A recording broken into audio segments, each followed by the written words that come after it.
वक्फ कानून को लेकर के सुप्रीम कोर्ट में खटाखट याचिकाएं पहुंच रही है और एक आज ऐसी याचिका पहुंची सुप्रीम कोर्ट में जिसको लेकर के मैंने बाकायदा एक इंटरव्यू किया, विस्फोटक इंटरव्यू, जिसमें आप कह सकते हैं कि नीतीश कुमार के करीबी जो मौजूदा समय में जेडीयू के अंदर ही है, उन्होंने भी अपनी याचिकाएं डाल दी है।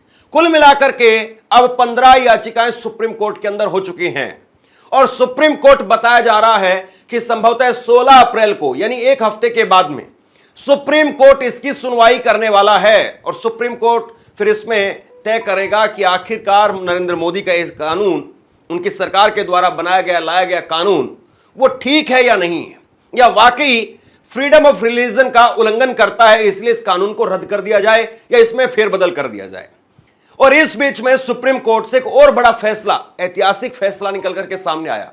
ऐसा फैसला जिसको आप कह सकते हैं कि नरेंद्र मोदी सरकार की नींव हिला करके रख दी। एक ऐसा जोरदार फैसला जिसने नरेंद्र मोदी के सबसे बड़े हथियार को निस्ते नाबूद कर दिया। एक ऐसा जोरदार फैसला जिसके जरिए नरेंद्र मोदी के जो दांव पैतरे होते थे उनकी हवा निकाल दी।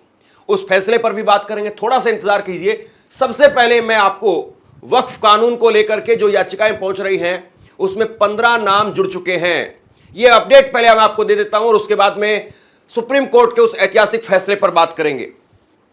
यह आप देखिए, सीजीआई संजीव खन्ना संभवतः वो इसकी सुनवाई करेंगे और 15 याचिकाएं जिसमें कांग्रेस के सांसद मोहम्मद जावेद ने सबसे पहले याचिका दी, फिर असदुद्दीन ओवैसी ने याचिका दी, आम आदमी पार्टी के विधायक अमानतुल्लाह खान उन्होंने याचिका दी, association for protection of civil rights एक संस्था की तरफ से याचिका दाखिल की गई, फिर उसके बाद में एक और केरल से जमीयत उलेमा की तरफ से याचिका आती है, मौलाना अरशद मदनी वो भी याचिका लेकर के पहुंच गए हैं, all India Muslim personal law board उनकी तरफ से भी एक याचिका गई है, इंडियन यूनियन मुस्लिम लीग उनकी तरफ से याचिका गई है, social democratic party of India इनकी तरफ से भी याचिका दाखिल की गई है, अंजुम कादरी, तैयब खान, द्रविड़ मुन्नेत्र कड़गम यानी डीएमके इनकी तरफ से भी याचिका गई है, कांग्रेस सांसद इमरान प्रताप गढ़ी ने भी याचिका दाखिल की है, राष्ट्रीय जनता दल राजद के सांसद मनोज झा उन्होंने अपनी याचिका दाखिल की है और सबसे आखिरी अभी का ताजा नाम जनता दल यूनाइटेड यानी जेडीयू के नेता परवेज सिद्दीकी,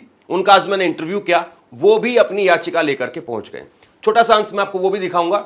लेकिन अब सबसे बड़ा सवाल यह है कि जिस तरीके से नरेंद्र मोदी सरकार इस कानून को लेकर के आई थी, जो ढोल नगाड़े बजा करके इस कानून को लाया गया था, कहीं ऐसा ना हो कि बीच रास्ते से बारात को वापस लेकर के जाना पड़े। नरेंद्र मोदी जी क्या वाकई जिस उम्मीद के सहारे इस कानून को लेकर के आए, इस कानून का नाम उम्मीद रखा, क्या वाकई उनकी वो उम्मीद पूरी होगी या चकनाचूर हो जाएगी? नरेंद्र मोदी कह रहे हैं कि हमने नेक नियत से इस बिल को बनाया है, इस कानून को बनाया है। हालांकि उनकी कितनी नियत नेक है और मुसलमानों का बीजेपी कितना भला करती है, अगर मुसलमान इस देश में ना हो तो संभवतः बीजेपी चुनाव भी नहीं जीत सकती है। यह बात मैं नहीं कह रहा हूं, यह बात इस देश का बच्चा बच्चा जानता है कि बीजेपी मुसलमानों के नाम पर जिस तरीके की राजनीति करती है, ऐसे में बीजेपी अगर यह कहती है कि वो मुसलमानों का भला कर रही है तो भला इस पर कौन यकीन करेगा? यह अपने आप में सबसे बड़ा सवाल बनकर के खड़ा हो गया है। जेडीयू के नेता जो आज सुप्रीम कोर्ट में पहुंच गए हैं, मैंने उनका इंटरव्यू किया है, कुछ देर बाद में उसकी झलक मैं आपको दिखाऊंगा। लेकिन उस ऐतिहासिक फैसले की पहले बात करते हैं जिसको लेकर के आज चर्चा हो रही है। चर्चा हो रही है पिछले 2 दिनों से कि किस तरीके से नरेंद्र मोदी सरकार को तगड़ा झटका लगा है। नरेंद्र मोदी की सरकार क्या करती है? जहां सरकार होती है वहां सरकार बना लेती है, जहां सरकार नहीं होती है वहां भी तोड़ करके विधायकों को सरकार बना लेती है। लेकिन जहां पर उम्मीद ही ना हो सरकार बनाने की, जहां दूर दूर तक कोई चांस नहीं हो सरकार बनाने के, तो वहां राज्यपाल के जरिए खेल किया जाता है। और हमारे सामने कई उदाहरण हैं। हमारे सामने तमिलनाडु का उदाहरण है, हमारे सामने पश्चिम बंगाल का उदाहरण है, हमारे सामने दिल्ली का उदाहरण है, जहां पर सरकार बनाने की भाजपा की कोई उम्मीद नहीं थी और भाजपा ने वहां पर राज्यपाल उपराज्यपाल के जरिए खेल किया। तमिलनाडु में भाजपा सरकार नहीं बना सकती है, मौजूदा तारीख में तो बिल्कुल नहीं बना सकती है, असंभव है। तमिलनाडु के अंदर भी जिस तरीके से राज्यपाल के जरिए भाजपा खेल कर रही थी, इसी को लेकर के सुप्रीम कोर्ट में एक याचिका थी और सुप्रीम कोर्ट ने उस पर एक ऐसा ऐतिहासिक फैसला दिया जिसके बाद में सारे विपक्षी राज्यों को एक बहुत बड़ी राहत मिल गई है। राज्यपाल के जरिए भाजपा जो अपना मनमाना काम कर रही है उस पर एक लगाम सुप्रीम कोर्ट ने लगा दी। क्या कहा है सुप्रीम कोर्ट ने, जरा देखिए। सुप्रीम कोर्ट का ऐतिहासिक फैसला, राज्यपाल अब राज्य की सरकार के बिल को नहीं रोक सकते हैं, कोर्ट ने कहा कि राज्यपाल के पास में कोई वीटो पावर नहीं है। तो यह सबसे बड़ा काम है, क्योंकि राज्यपाल फाइलों पर कुंडली मार करके बैठ जाते थे, बिलों पर कुंडली मार करके बैठ जाते थे, और जिसकी वजह से राज्य सरकार के बिल लटके रहते थे। लेकिन अब सुप्रीम कोर्ट ने कहा दिया है कि भाई राज्यपाल वो अवरोधक नहीं बनेंगे, उत्प्रेरक बनेंगे, मतलब कि आप काम रोकने वाले नहीं, काम को आगे बढ़ाने वाले बनिए, यह कहा गया है। मामला क्या है? तमिलनाडु सरकार ने सुप्रीम कोर्ट में याचिका दायर की। राज्यपाल आर.एन. रवि ने 10 जरूरी बिल मंजूर नहीं किए। सरकार ने कहा कि यह संविधान और लोकतंत्र के खिलाफ है। अब सुप्रीम कोर्ट ने इस पर क्या कहा है? राज्यपाल की ओर से बिल रोकना अवैध और मनमाना है। सुप्रीम कोर्ट की तरफ से कहा गया है राज्यपाल को मंत्री परिषद की सलाह माननी होगी। राज्यपाल को अवरोधक नहीं, उत्प्रेरक बनना चाहिए, यानी रोकने वाला नहीं, बढ़ाने वाला बनना चाहिए। 1 महीने के अंदर फैसला लेना अनिवार्य है। अब 4 बड़े विकल्प हैं राज्यपाल के पास में, जो राज्यपाल अगर चाहे तो उनका इस्तेमाल कर सकता है। 4 बड़े विकल्प सुप्रीम कोर्ट की तरफ से दिए गए हैं। पहला, बिल को मंजूरी देना होगा। दूसरा, बिल को मंजूरी देने से रोकना। तीसरा, राष्ट्रपति के पास में भेजना। विधानसभा को पुनर्विचार के लिए भेजना। यदि विधानसभा बिल को पास कर दे तो राज्यपाल उसे नहीं रोक सकते हैं। अब इस बात को जरा आसान भाषा में समझिए, या तो राज्यपाल बिल को रोक ले या बिल को पास कर दे। 2 काम ये कर सकते हैं। तीसरा काम ये कर सकते हैं कि आप राष्ट्रपति के पास में भेज दीजिए। चौथा काम यह है कि आप उस बिल को वापसी उस विधानसभा के पास में भेज दीजिए। लेकिन अगर विधानसभा दोबारा से उस बिल को पास करके भेज दे तो आपको साइन करने पड़ेंगे। हो क्या रहा था? हो यह रहा था कि ये 10-10 महीने से कानूनों के ऊपर अड़ंगा डाल रहे थे, कानूनों के ऊपर कुंडली मार करके बैठ गए थे, और इसीलिए सुप्रीम कोर्ट तक डीएमके की, एमके स्टालिन की सरकार को जाना पड़ा। और उसके बाद में सुप्रीम कोर्ट ने इस बात को कहा है। जाहिर सी बात है, इससे तमाम विपक्षी राज्यों को एक राहत मिलेगी। आपको याद होगा दिल्ली में किस तरीके से अरविंद केजरीवाल और उनकी सरकार और उपराज्यपाल के साथ में 36 का आंकड़ा रहता था। ऐसे ही जगदीप धनखड़ जो पश्चिम बंगाल के राज्यपाल थे, उस वक्त में ममता बनर्जी के साथ में जिस कदर उनकी नोकझोंक होती थी, वो सब जानते हैं। सुप्रीम कोर्ट के 2 मुख्य निर्देश हैं। राज्यपाल बिल पर 1 महीने में निर्णय ले, देरी या मनमानी पर उनके फैसले की कानूनी समीक्षा हो सकती है।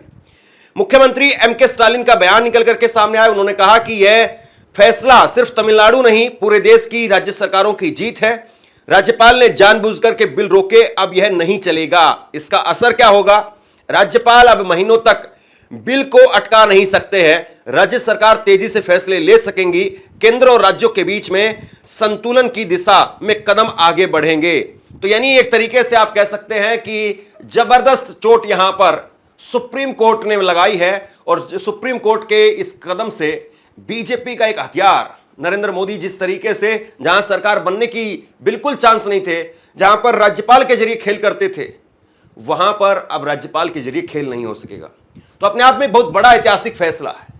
और सुप्रीम कोर्ट, बहुत बार यह लगता है कि हां काम नहीं हो रहा है, या सुप्रीम कोर्ट में उस तरीके से निर्णय नहीं आ रहे हैं जो जनता की अपेक्षा है। लेकिन कई बार ऐसे निर्णय भी निकल करके सामने आते हैं जिस पर वाकई सुप्रीम कोर्ट ने ऐतिहासिक काम किया है।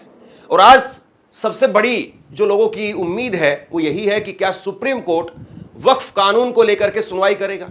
क्या सुप्रीम कोर्ट वाकई नरेंद्र मोदी की सरकार पर लगाम लगाने का काम करेगा? ये बड़ा सवाल लोगों की जहन में इस वक्त में बना हुआ है। और आज जेडीयू के नेता वो पहुंच गए सुप्रीम कोर्ट के अंदर, और मैंने उनका एक इंटरव्यू किया, उनसे सवाल पूछे, कई सारे तीखे सवाल पूछे, और उन्होंने जो बातें कही है आप सुनेंगे तो आप कहेंगे कि वाकई नीतीश कुमार की पार्टी में एक बड़ी उथल पुथल होने वाली है। सबसे पहली मस्जिद कुबा है जो मदीना में स्थित है, जिसका फाउंडेशन स्टोन प्रॉफेट मोहम्मद सल्लल्लाहु अलैहि वसल्लम ने डाली थी। तो वो मस्जिद वफ़ की थी, वो वफ़ किया गया था, लेकर उसको जमीन खरीद कर वफ़ किया गया। उसके बाद वो उस जमीन पे मस्जिद बनाई गई। तो वो सिलसिला, उसी सिलसिले को पूरा दुनिया का मुसलमान फॉलो करता है। तो इसमें तब्दीली, इसमें बिल लाने की कोई जरूरत नहीं थी, कोई आवश्यकता नहीं थी। अब कल होके आप ये कह देंगे कि all India Muslim person law word को खत्म कर दें, इसके लिए बिल ले आएंगे लोकसभा में, उसको पास करा लेंगे। तो ये गलत है। हमारे कल परसों के ये कह देंगे कि भाई कुरान में जो हम लोग 30 पारा पढ़ते हैं, तो कल कुरान को आप 30 पारा रख करके 20 पारा पढ़िए, तो ये तो हम लोग बर्दाश्त नहीं करेंगे, दुनिया का मुसलमान बर्दाश्त नहीं करेगा ना। हाँ, उनको सेहत को लेकर शंका तो है कि भाई उनकी सेहत खराब लग रही है, क्या है, हेल्थ बुलेटिन जारी होना चाहिए, क्योंकि सवाल उठा रही है। बहुत सारे लोग नेता उठा रहे हैं सवाल कि भाई उनका सेहत खराब है तो हेल्थ बुलेटिन जारी होना चाहिए, जाकर हो, चाहे किसी कब्रिस्तान का मसला हो, मस्जिद का मसला हो, मदरसों का मसला हो, जो इससे पहले भी बिहार के अंदर मस्जिद के ऊपर झंडा फहरा दिया गया एंटी सोशल एलिमेंट्स ने, तो नीतीश जी के सेक्रेटरी मनीष वर्मा जी को हमने करके उस पर कार्रवाई, गिरफ्तारी भी करवाने का काम किया। तो मैं तो कई ऐसे मुद्दे, मैं अलीगढ़ मुस्लिम यूनिवर्सिटी में रहा तो वहां मैंने रिजर्वेशन को लेकर कई आंदोलन किए, रबड़ की गोलियां खाई हैं, ट्रेन रोको आंदोलन किया है। तो मैं तो आंदोलनकारी रहा हूँ, मैंने अपने निजी मफाद के लिए काम नहीं किया, मैंने हमेशा मुसलमानों के लिए आवाज उठाई है। अब सबसे बड़ा सवाल यही है कि क्या वक्फ कानून पर भी सुप्रीम कोर्ट इसी तरीके से लगाम लगाएगा, सुप्रीम कोर्ट इसी तरीके से कोई ऐतिहासिक फैसला निकाल करके सामने लाएगा? और अगर ऐसा हुआ तो फिर नरेंद्र मोदी की सरकार क्या करेगी? सारी मेहनत क्या वाकई उस पर पानी फिर जाएगा? बड़ा सवाल है। आप क्या सोचते हैं? नीचे कमेंट बॉक्स में लिख करके जरूर बताइए। इस वीडियो को शेयर कीजिए और इसी तरह की तमाम खबरों के लिए ऑनलाइन न्यूज इंडिया को सब्सक्राइब कीजिए। आपका बहुत बहुत धन्यवाद।